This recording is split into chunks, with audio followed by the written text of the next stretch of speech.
എല്ലാവർക്കും സലു കിച്ചണിലേക്ക് സ്വാഗതം. ഞാൻ സമീറ.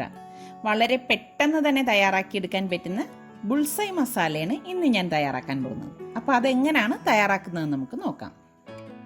ഇതുണ്ടാക്കാൻ വേണ്ടിയിട്ട് ഞാനിവിടെ ഒരു പാൻ അടുപ്പത്ത് വെച്ച് ഗ്യാസ് ഓൺ ചെയ്ത് കൊടുത്തിട്ടുണ്ട്. ഇതിലേക്ക് ഞാൻ 3 ടേബിൾ സ്പൂൺ ഓയിൽ ഒഴിച്ച് 1/4 ടീസ്പൂൺ കടുകിട്ട് പൊട്ടിച്ചു കൊടുക്കുകയാണ്. കടുക് ഒന്ന് പൊട്ടി വരുമ്പോഴേക്ക് ഞാനിവിടെ 1/4 ടീസ്പൂൺ പെരിഞ്ജീരകവും 2-3 ചെറിയ പീസ് പട്ടയും 3 ഗ്രാമ്പും എടുത്തിട്ടുണ്ട്. അത് ഇതിലേക്ക് ഇട്ട് മൂപ്പിച്ചു കൊടുക്കും. അത് മൂത്ത് വരുന്ന സമയം ഞാനിവിടെ 3 സവാള ചോപ്പ് ചെയ്തെടുത്തിട്ടുണ്ട്. ഈ സവാള ഇതിലേക്ക് ഇട്ടിട്ട് വഴറ്റി കൊടുക്കും. അപ്പം നമ്മളുടെ സലു കിച്ചൻ ഇനിയും സബ്സ്ക്രൈബ് ചെയ്യാത്തവരുണ്ടെങ്കിൽ ഈസി റെസിപ്പികൾക്കായി സലു കിച്ചൻ സബ്സ്ക്രൈബ് ചെയ്യാൻ മറക്കരുത് കേട്ടോ.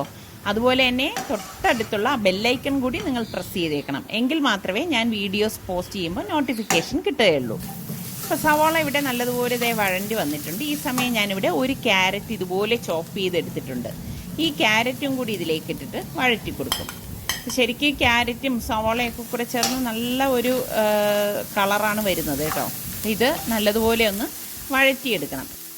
ഇതിപ്പോൾ നല്ലതുപോലെ ഒന്ന് വഴണ്ടി വന്നിട്ടുണ്ട്. ഈ സമയത്താണ് നമ്മൾ ഇതിലേക്ക് പൊടികൾ ചേർത്ത് കൊടുക്കുന്നത്. ഞാനിതിലേക്ക് 1/4 table spoon Kashmiri red chilli പൗഡറും, കാശ്മീരി റെഡ് ചില്ലി പൗഡർ ആകുമ്പോൾ എരിവുണ്ടാവില്ല, 1/2 ടീസ്പൂൺ മഞ്ഞൾപ്പൊടിയും, 1/4 ടീസ്പൂൺ കുരുമുളക് പൊടിയും, 1/2 ടീസ്പൂൺ ഗരം മസാല പൊടിയും, പാകത്തിനുള്ള ഉപ്പും കൂടി ഇട്ട് കൊടുക്കും. എന്നിട്ടിത് നന്നായിട്ടൊന്ന് ഇളക്കി കൊടുക്കും. ആ പൊടിയുടെയൊക്കെ ഒരു പച്ച മണം മാറുന്നത് വരെ ഒന്ന് ഇളക്കി കൊടുക്കും. ഈ സമയത്ത് ഞാനിവിടെ ginger garlic paste 1 table spoon ചേർത്ത് കൊടുക്കുകയാണ്. എന്നിട്ട് എല്ലാം കൂട്ടിയിട്ട് നല്ലതുപോലെ ഒന്ന് യോജിപ്പിച്ചെടുക്കും.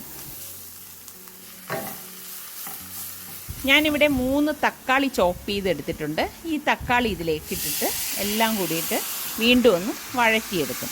ഇത് എളുപ്പം ഉണ്ടാക്കിയെടുക്കാൻ പറ്റുന്ന നല്ല ഒരു റോസ്റ്റാണ് കേട്ടോ. കണ്ടോ, നമ്മളിങ്ങനെ ചോപ്പ് ചെയ്ത് ടൊമാറ്റോ എടുക്കുമ്പോഴേക്ക് പെട്ടെന്ന് തന്നെ ഇത് വെന്ത് കിട്ടും. അപ്പം ഞാൻ ഇനി ഇത് അടച്ച് ഒരു 3 മിനിറ്റ് വേകാനായിട്ട് വെക്കും. ഇതിനിടയിൽ ഈ അടപ്പൊന്ന് മാറ്റിയിട്ട് ഇടയ്ക്കിടയ്ക്ക് ഞാൻ ഇളക്കി കൊടുത്തിട്ടുണ്ടായിരുന്നു. അപ്പം ഞാൻ അടപ്പ് മാറ്റിയിട്ട് കുറച്ച് മല്ലിയില കൂടി കട്ട് ചെയ്തിട്ട് കൊടുക്കുകയാണ്. അപ്പോൾ ഈ സമയത്ത് നമ്മൾ മല്ലിയില ഇടുമ്പോൾ നല്ല ഒരു മണം വരും.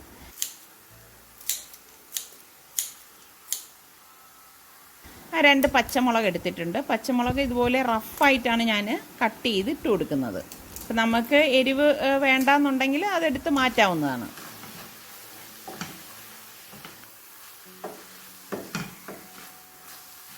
നല്ലതുപോലെ ഇളക്കി യോജിപ്പിച്ച ശേഷം ഞാനിവിടെ 1 കപ്പ് തേങ്ങാപ്പാൽ എടുത്തിട്ടുണ്ട്. കട്ടിയുള്ള തേങ്ങാപ്പാലാണ് ഞാൻ എടുത്തിരിക്കുന്നത്. ഈ തേങ്ങാപ്പാൽ ഇതിലേക്ക് ഒഴിച്ചു കൊടുക്കും.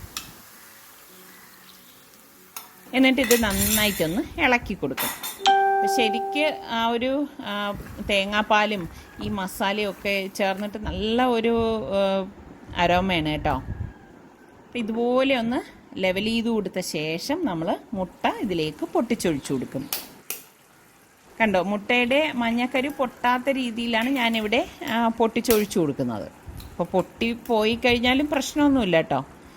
ഇതുപോലെ അവിടെ ഒരു ഗ്യാപ്പ് ഇട്ട് വേണം നമ്മൾ മുട്ട പൊട്ടിച്ചൊഴിക്കാനുള്ളത്. എന്നിട്ട് ഇതിൻ്റെ മൂടി കൊണ്ട് മൂടി വെച്ച് ഇതൊരു 10 മിനിറ്റ് വേവിച്ചെടുക്കുകയാണ് ചെയ്യുന്നത്. ഫ്ലെയിം നല്ലതുപോലെ കുറച്ച് വെക്കും. അപ്പോൾ 10 മിനിറ്റ് കഴിഞ്ഞ ശേഷം ഞാൻ ഇതിൻ്റെ അടപ്പൊന്ന് മാറ്റിയിട്ട് ഇതുപോലെ ഒരു നുള്ള് മുളക് പൊടി ഇതിൻ്റെ മീതെ ഒന്ന് വിതറിയ ശേഷം വീണ്ടും മൂടിക്കൊടുക്കും. അങ്ങനെ ഒരു 5 മിനിറ്റ്. അതിനുശേഷം ഇതിൻ്റെ അടപ്പ് മാറ്റിയിട്ട് കുറച്ച് ക്യാരറ്റ് ഗ്രേറ്റ് ചെയ്ത് ഇതുപോലെ ഇതിൻ്റെ മുകളിലേക്ക് ഒന്ന് വിതറിക്കൊടുക്കും. ഒരു ഭംഗിക്ക് വേണ്ടിയിട്ടാണ് അങ്ങനെ ചെയ്യുന്നത് കേട്ടോ. അങ്ങനെ ചെയ്തില്ലേൽ കുഴപ്പമൊന്നുമില്ല. പിന്നെ കുറച്ച് മല്ലിയില ഇതുപോലെ കുഞ്ഞായിട്ട് കട്ട് ചെയ്ത് ഇതിലേക്ക് ഇട്ട് കൊടുക്കും. ഇതൊക്കെ ചെയ്യുമ്പോൾ ഒരു പ്രത്യേക ഭംഗിയാണ്.